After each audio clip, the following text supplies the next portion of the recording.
भगवान शंकराच्या पूजेस अनन्यसाधारण महत्त्व आहे.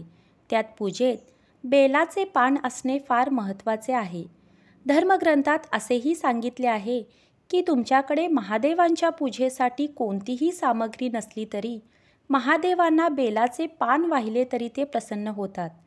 अशी मान्यता आहे की समुद्र मंथनाच्या वेळी भगवान शंकरांनी विषप्राशन केले तेव्हा त्यांच्या कंठात दाह निर्माण झाला.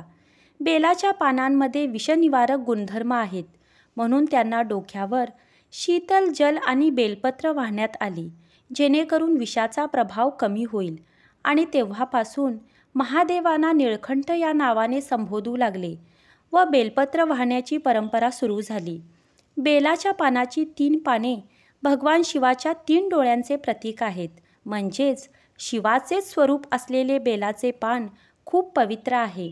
स्कंद पुराणात असाही उल्लेख आहे की बेलाच्या 3 पानांमध्ये ब्रह्मा, विष्णू आणि महेश यांचा वास असतो.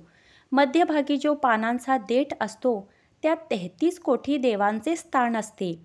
अशी मान्यता आहे की जे कोणी बेलाच्या झाडाखाली शिवलिंग ठेवून महादेवांची पूजा करतात त्यांच्यावर महादेवांची विशेष कृपा असते आणि ते नेहमी आनंदी असतात. शिवपार्वती पूजनात अर्पण केलेल्या बेलाच्या पानामुळे दोन्ही देवी देवतांचे शुभाशीर्वाद लाभतात.